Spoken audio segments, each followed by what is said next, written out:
আসসালামু আলাইকুম। এই যে এটা হচ্ছে আপনার সেই জায়গা যেটার কথা বলছিলাম।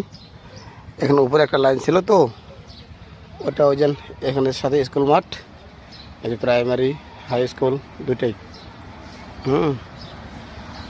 তারপর হচ্ছে সাথে হচ্ছে আপনার যেটা হচ্ছে ভূমি অফিস। এখানে একজন বালু জমা করে রাখছে বিক্রি করার জন্য। আর এটা হচ্ছে জায়গা। এটা হচ্ছে আমাদের পাশের বাড়ি। তো এখানে উপরে রেটগুলা অনেক দিন হয়ে গেছে তো গাঁথনি করা পরে, তো 7-8 বছর হয়ে গেছে, থাকে না। ওই যে মেন রোড দিয়ে মোটর সাইকেল যাইতেছে, ওই যে আজকে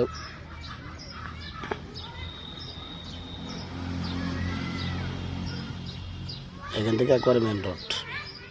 হয়তো আমার বাইক ওখানে খারাপ আছে। এটা হচ্ছে জায়গা। ওদিকেও আপনার বাইরের ফ্রন্ট সাইড করা যাবে, এদিকেও করা যাবে। এদিকে এখান থেকে রাস্তা করা যাবে, এখান থেকে মানুষজন যেতে পারবে, আসতে পারবে, কোনো সমস্যা নাই। ঠিক আছে।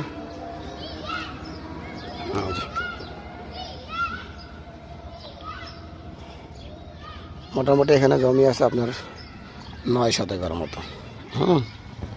তার ভিতরে হচ্ছে আপনার 6 শতক হচ্ছে আমার কাগজ দখলে, আর বাকিটা হতেছে ইউনিয়ন প্রপার্টি, সরকারি ব্যাস্টেট। যিনি কাগজেরটা নেবে ওনার জন্য ওই ব্যাস্টেটটা ওনারই। ঠিক আছে।